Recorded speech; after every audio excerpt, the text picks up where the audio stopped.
बिस्मिल्लाहिर्रहमानिर्रहीम। अस्सलाम वालेकुम जी। आज मैंने मज़ेदार सा सैलेड बनाने का सोचा और इसकी रेसिपी आपके साथ शेयर करना तो बनता है। तो चले आए इसे मेरे साथ मिलकर रेडी करते हैं। Welcome to my channel cooking time with Anu. सबसे पहले हम कुछ वेजिटेबल्स ले लेंगे। पहले मैंने गाजर ली है, इसे मैंने अच्छे से वॉश कर दिया था और पील कर लिया था। अब हम इसकी कटिंग कर देंगे और उसके दरमियान की साइड को हम रिमूव कर देंगे और बाकी पीसेस को हम सेट करेंगे और इन्हें हम क्यूब्स की शेप में कट करेंगे। बहुत ज़्यादा छोटा या बहुत बड़ा नहीं रखेंगे। ये देखिए जी, इस साइज़ में और इस शेप में हम इसे रखेंगे। अब हम सेब ले लेते हैं। इसके लिए मैंने 2 सेब लिए थे, 2 आलू और 2 ही मैंने गाजरें यूज़ की हैं।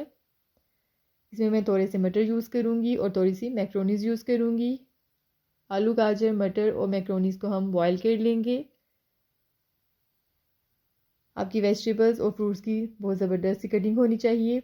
जितनी इनकी अच्छी कटिंग होगी उतना ही आपका सैलेड देखने में खूबसूरत लगेगा और देखकर ही खाने का दिल चाहेगा। ऐसी छोटी छोटी चीज़ों को आप लोग ज़रूर घर पर ट्राई किया करें। ये बहुत सिंपल वे से बनती हैं और बहुत जल्दी बन जाती हैं। आपका ज़्यादा टाइम नहीं लेती हैं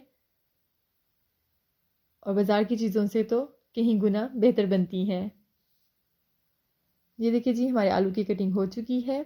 अब हमने एक बाउल में 1 कप क्रीम ली है और इसमें हम 3 से 4 टेबलस्पून भरकर मायोनीज़ ऐड करेंगे और 1 टीस्पून इसमें हम सॉल्ट ऐड करेंगे, 1 टीस्पून ब्लैक पेपर ऐड करेंगे और 3 से 4 टेबलस्पून भरकर इसमें हम शुगर ऐड करेंगे।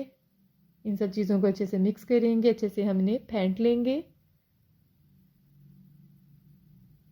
और अब हम इसमें सेब ऐड कर देते हैं और मैंने थोड़ी सी बंद गोभी भी चॉप की थी, वो भी इसमें हम ऐड करेंगे। और ये रहे हमारे आलू, गाजर, मटर और मैक्रोनीज़, इन्हें हमने बॉईल कर लिया था। ये भी हम इसमें ऐड करेंगे और इसे हम बहुत अच्छे से मिक्स कर देंगे सारी चीज़ों को। तो ये देखिए जी, इतनी जल्दी इतनी मज़ेदार सी हमारी जो सैलेड है वो रेडी हो चुकी है। आप लोग इसे ज़रूर घर पर ट्राई करें। जो लोग मेरे चैनल पर नए हैं, मेरे चैनल को ज़रूर सब्सक्राइब कर लें, मेरी वीडियोस को लाइक करें, शेयर करें, बेल आइकन को ज़रूर प्रेस करें ताकि मेरी न्यू वीडियोस आप तक जल्द पहुंच सकें। और मुझे दुआओं में बहुत ज़्यादा याद रखें। फ़ी मान अल्लाह। अल्लाह हाफ़िज़।